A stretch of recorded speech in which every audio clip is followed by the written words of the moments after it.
Today is a bit cooler than yesterday, but will still reach a nice temperature of 59 degrees.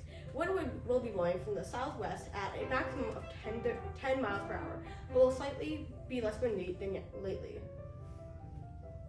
And for our weekend report, locally, on Fridays, wind will pick up again, this time coming from the north at an average of 20 miles an hour. Temperature will stay at a comfortable 58 degrees. On Saturday, we will see a bit of a temperature drop, with the high being a brisk 46 degrees.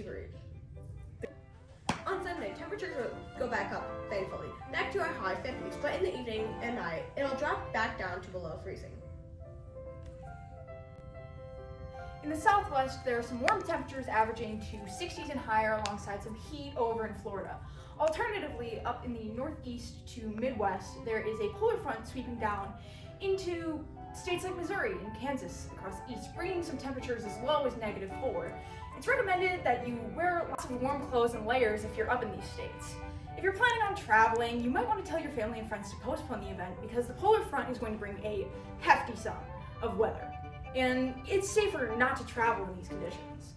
And for our national weather forecast for Friday, January 16th, we can see a cold front with Arctic air traveling south through North and South Dakota, bringing snow to the entire Midwest region, especially in the Buffalo area where lake snow effect occurs.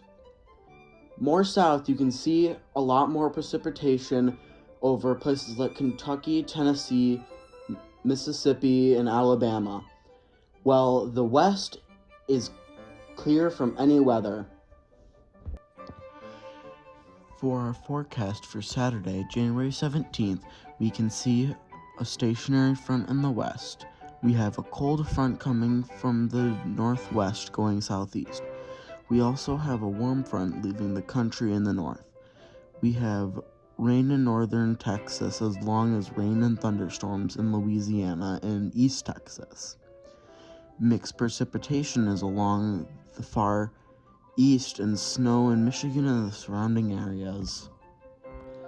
For Sunday, January 18th, the west will continue to have clear skies with a bit of wind around the Montana region. On the east coast, a large cold front blows through, most likely bringing precipitation to the area as it passes through. As well, another cold front blowing from Canada is pushing through the east and Midwest, also bringing precipitation. On weather that we'll be looking at for this upcoming week, tomorrow is mostly sunny, windy, and cool. The high being 60, the wind coming from the north, 15 to 25 miles per hour. The high gusts. Saturday is most likely sunny, while also bringing brisk temperatures. The low is 34, while the high is 48. The wind is coming from the north, again, blowing at 5 to 10 miles an hour. Sunday is quite cold in the morning, with a hard freeze. It should be sunny and pleasant by the afternoon, the low of 27 and the high being 57. Wind will be switching from. On Tuesday, the day should be a bit clouded with sun, and it's going to be cool with a low of 33 and a high of 56. Wind should be coming from the south, 5 to 10 miles per hour. Wednesday is going to have some sun and clouds. It should be a pleasant low, with it going to be 45 low and a high of 60. Wind should be moving north from the south with a speed of 10 to 15 miles per hour. Thursday, it should be cloudy with some sun and a mid-low, playing in a low of 45 and a high of 63. The wind is going to be coming upwards from a south-southwest wind going 10 to 15 miles per hour.